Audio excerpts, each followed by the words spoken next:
Jamiatul Muflihat and Falah Group of Schools towards success in Dunya and Akhirah. Admissions open. شہر حیدرآباد کے یوسف گڑھ کرشنا نگر میں واقع کومان کانسیپٹ اسکول ماڈرن ایجوکیشن کے ساتھ ساتھ دینی تعلیم کے لیے ایک اپنی الگ پہچان رکھتا ہے۔ اس اسکول کے کرسپونڈنٹ مفتی محمد بن طیب سے بی بی این کے نمائندے سید جمیل احمد نے بات کی، آئیے دیکھتے ہیں۔ B B N news channel میں آپ کا استقبال ہے، میں ہوں سید جمیل احمد۔ آج آیا ہوں میں یوسف گڑھ وینکٹ گیری کومان کانسیپٹ اسکول، یہاں کے کرسپونڈنٹ مفتی محمد بن طیب کچھ ہمارے سے بات کریں گے، آئیے میں ان سے بات کرانے کی کوشش کروں گا۔ السلام علیکم ورحمۃ اللہ وبرکاتہ۔ اسکولوں کی الحمدللہ کمی نہیں ہے، خاص طور سے حیدرآباد میں تو ماشاءاللہ اسلامک اسکول بھی بہت سارے ہیں۔ دوسرے شہروں اور دوسرے صوبوں کے مقابلے میں ہمارے حیدرآباد دکن میں دیکھنے میں آتا ہے کہ یہاں دینی شعور ہے لوگوں کو، اس لیے جہاں پر وہ لوگ تعلیم کی فکر کرتے ہیں، ماڈرن ایجوکیشن کی، دنیاوی تعلیم میں بھی، دینی تعلیم میں بھی وہ لوگ اسلامک اسکول اور اسلامک ماحول، اسلامک مینجمنٹ دیکھتے ہیں۔ یہاں ہمارے پاس اس کے ساتھ مزید کوشش یہ کی جا رہی ہے کہ بچے جہاں پر ماڈرن ایجوکیشن میں ماہر بنے، اسی طریقے ساتھ ساتھ اسلامک ایجوکیشن میں بھی ماہر بنے۔ عام طور پہ یہ ہوتا ہے کہ اسکولوں میں اسلامک ماحول دے دیا جاتا ہے، نمازوں کا اہتمام ہوتا ہے، کرتا پاجامہ بچے پہن لیتے ہیں، دوسری گندگیوں سے بچانے کی کوشش کرتے ہیں۔ ہم یہ کوشش کر رہے ہیں کہ بچے ان تمام کے ساتھ ساتھ حافظ قرآن بھی بن جائیں۔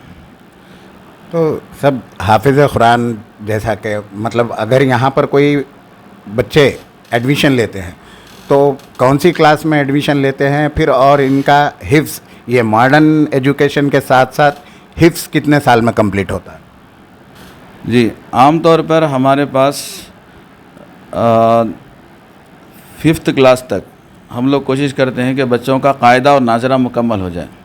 حفظ کے لیے 3 مرحلے ہوتے ہیں، قاعدہ پڑھا جاتا ہے، نورانی قاعدہ، اس کے بعد پھر ناظرہ قرآن شریف دیکھ کے تجوید کے ساتھ پڑھا جاتا ہے، اس کے بعد پھر حفظ شروع کرتے ہیں۔ تو جو بچے ہمارا 1st 2nd کلاس میں آ جاتے ہیں ان کو ہم لوگ 5th کلاس تک ناظرہ مکمل کروا کے 6th 7th میں کوشش کر رہے ہیں ان کا حفظ قرآن مکمل ہو جائے، اور اس کے بعد پھر 8 9 10th ان کو ریگولر فل ٹائم جو ہے اسکول کی تعلیم دی جاتی ہے، اور صبح فجر کی نماز کے بعد ان کا دور سنا جاتا ہے۔ اسی کا نتیجہ ہے الحمدللہ اس سال جو ہے ہمارے پاس 10th کلاس میں 16 بچے تھے، اور اس میں سے 6 بچے الحمدللہ کمپلیٹ حافظ قرآن بنے۔ یہ اللہ کا فضل ہے۔ تو یہ یوں سمجھیے کہ یہاں کی خصوصیت ہے، جیسا آپ پوچھ رہے تھے کہ دوسرے اسکولوں کے مقابلے میں آپ کے پاس کیا خاص ہے، تو یہاں خاص بات یہی ہے کہ 10ویں کلاس میں 16 میں سے 6 یعنی کہ 1/3 سے زیادہ تعداد بچوں کے الحمدللہ مکمل حافظ ہیں۔ اور ایک مزید خصوصیت یہ ہے کہ بچے نہ صرف حافظ بنے بلکہ تراویح بھی انہوں نے رمضان میں پڑھائی ہے۔ اسکولوں کا ایگزام تھے رمضان کے مہینے میں، ایگزام لکھتے ہوئے روزے کی حالت میں تراویح پڑھاتے ہوئے ایگزام لکھے اور ایگزام میں بھی اچھا اسکور کریں۔ تقریباً 94% ہمارے پاس ریٹ رہا، بچے پاس ہوئے الحمدللہ، اور تقریباً بچوں کا 8+ ہی آیا ہے۔ سب یہ سلسلہ کب سے شروع ہوا تھا یہ کومان کانسیپٹ اسکول کا؟ پھر یہ آپ کی سوچ آج کے دور میں اس طریقے سے کہ چلو ماڈرن اور عربک کو بھی ہم جیسا حفظ وغیرہ کرا رہے ہیں آپ، تو اس کے بارے میں آپ اس کی بنیاد کب ڈالے تھے اور اب تک آپ کے پاس کتنے حفاظ بن چکے ہیں؟ جی، سن 2012 میں صرف 10 بچوں کو لے کے یہ سلسلہ شروع ہوا تھا۔ تو 2012 سے لے کے 2024 سے 12 سال کی محنت ہے، تو 12 سال میں تقریباً 20 بچوں کے قریب الحمدللہ مکمل حافظ قرآن بنے۔ اس کے علاوہ جتنے بچے ہیں ان میں سے 90% ہم کہہ سکتے ہیں کہ تجوید کے ساتھ سب بچوں کا قرآن شریف ناظرہ مکمل ہے، اور اس کے ساتھ ساتھ ماڈرن ایجوکیشن میں بھی الحمدللہ بچے 2 بیچ فارغ ہو گئے ہیں۔ تو لاسٹ ایئر جو بچے فارغ ہوئے تھے یہاں سے کامیاب ہوئے تھے، اس میں سے ایک لڑکی کا پرسنٹیج تھا 9.7، پھر وہ نارائنہ میں لڑکی پڑھ رہی ہے، حافظ ہے ماشاءاللہ، حافظہ ہے، تو اب اس کا وہاں پر 9.8 آیا ہے، 98% مارکس ہیں۔ تو دونوں تعلیم ہو رہی ہے اور دونوں میں بیلنس کے ساتھ ہو رہی ہے۔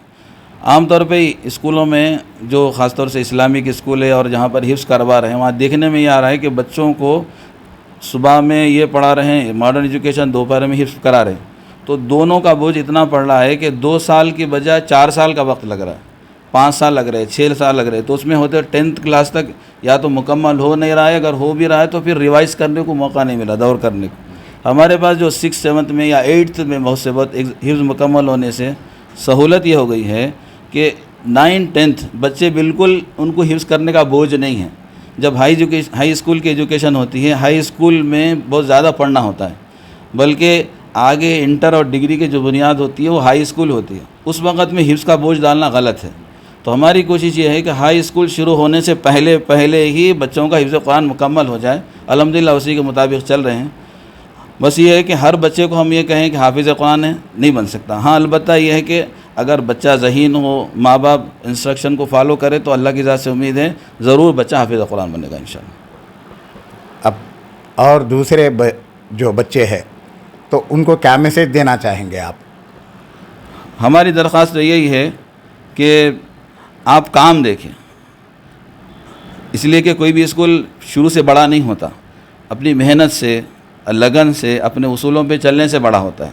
یہ الحمدللہ یہ نیا پودا ہے، اس کے اوپر اللہ کا فضل ہے. یہاں پر ہمارے پاس 2 ایجوکیشن ہیں اور دونوں ایجوکیشن کے ایکسپرٹ ہیں، تو دونوں ایک ساتھ محنت کر رہے ہیں. تو دوسرے اسکول میں جائیں گے، آپ کی عمر بھی لگے گی، وقت بھی لگے گا، پیسہ بھی لگے گا، لیکن ایک ایجوکیشن حاصل ہوگی. آپ ہمارے پاس آئیں گے اتنی عمر میں، اتنے وقت میں اور اس سے کم پیسوں میں انشاءاللہ دونوں ایجوکیشن حاصل ہوں گی. اس سے دینی اور دنیاوی دونوں راستے کھلیں گے. انشاءاللہ دنیا میں بھی بچے کامیاب ہوں گے اور آخرت میں بھی انشاءاللہ جب حافظ قرآن بنیں گے تو آگے ان کے لیے بھی، ان کے ماں باپ کے لیے بھی بہت بڑی بشارت ہے. اچھا صاحب یہ بتائیے، اپنے پاس کیا اسٹیٹ سلیبس ہے یا سینٹرل سلیبس؟ ابھی تک تو 5th کلاس تک ہم لوگ CBSE سلیبس چلا رہے ہیں، کیونکہ آگے حفظ کے لیے ان کو روکنا ہوتا ہے 6th 7th میں، تو کہیں وہ اسکول میں پیچھے نہ ہو جائے، اس لیے CBSE چونکہ تھوڑا سا ایڈوانس ہوتا ہے تو 5th کلاس تک ویسے بھی اسٹیٹ میں آزادی ہے، تو اس لیے 5th کلاس تک ہم لوگ CBSE سلیبس کے ساتھ پڑھا رہے ہیں. پھر 8th کلاس سے جو گورنمنٹ سلیبس ہے، SSC سلیبس ہے، اسی کے ساتھ ہم لوگ اب آگے کی تعلیم دے رہے ہیں اور SSC بورڈ سے ہی بچے ایگزام لے کے پاس ہو رہے ہیں. اس کے ایڈمیشنس وغیرہ کیا پروسیس ہے سب؟ کیا مطلب ابھی جیسا ماڈرن اور عربک 2 چیز کے آپ تعلیم دے رہے ہیں آپ، تو اس کے مطلب اخراجات وغیرہ کیسا ہے، کیا ہے، اس کے بارے میں کچھ روشنی ڈالیں گے؟ اخراجات کی جہاں تک بات ہے، اخراجات ابھی کم ہی ہو رہے ہیں. کیسے کم ہو رہے ہیں؟ ایک تو یہ کہ اسلامک ایجوکیشن چونکہ یہاں اسکول ہی میں دے دی جا رہی ہے تو بچوں کو شام میں الگ سے ٹیوشن لگانے کی، عربی کی ضرورت نہیں ہے. 500 سے 1000 روپے اگر ایک بچے کو لگتے ہیں تو سالانہ 6 سے 12 ہزار روپے ایک بچے کے پیچھے قرآن پاک کی تعلیم کے لیے لگ جاتے ہیں. وہ پیسے جو ہیں یہاں پر جب آئیں گے تو آپ سیو ہو جائیں گے، ٹائم بھی بچ جائے گا، شام میں الگ سے پڑھانے کی ضرورت نہیں ہے. پھر یہاں پر کوئی ڈونیشن نہیں ہے، کوئی سیکیورٹی ڈپازٹ نہیں ہے، کوئی دوسرا نہیں، کوئی ڈونیشن نہیں ہے، بلکہ اس وقت آفر یہ چل رہا ہے کہ 8th 9th 10th کی جو گرلز ہیں، لڑکیوں کو آگے بڑھانے کے لیے ہم لوگوں نے آفر رکھا ہے، 50% ان کو ڈسکاؤنٹ دیا جا رہا ہے. تو اگر یہ مہینے کے اندر آ جاتے ہیں، مئی کے مہینے کے ختم تک آ جاتے ہیں یا جون کے فرسٹ ویک میں آ جاتے ہیں تو انشاءاللہ جو لڑکیاں 8th 9th 10th میں ان کو 50% ڈسکاؤنٹ بھی دیا جائے گا انشاءاللہ. جزاک اللہ صاحب، بہت بہت شکریہ آپ کا. آپ کے بچوں کے روشن مستقبل کی ضمانت کومان کانسیپٹ اسکول. واجبی فیس میں معیاری تعلیم، قابل و ٹرینڈ بہترین ٹیچرز کی زیر نگرانی، دینی اور عصری علوم ایک ساتھ، جدید ترین سائنس اینڈ کمپیوٹر لیب. بنائیے اپنے بچوں کو حفاظ ڈاکٹرز، انجینئرز، انٹرپرنرز یا لیڈرز. بچوں کے شخصیات کی تعمیر پر خصوصی توجہ. مفت داخلے جاری ہیں. کومان کانسیپٹ اسکول کے ڈائریکٹر مولانا مفتی محمد بن طیب کی سرپرستی میں اسٹوڈنٹس کی اخلاقی اور روحانی تربیت کا خصوصی مرکز. پیرنٹس ٹیچرز میٹ میں جانیے بچوں کی پروگریس. Admissions are open. کومان کانسیپٹ اسکول، علم کی روشنی سے ہوگا ہر گھر روشن.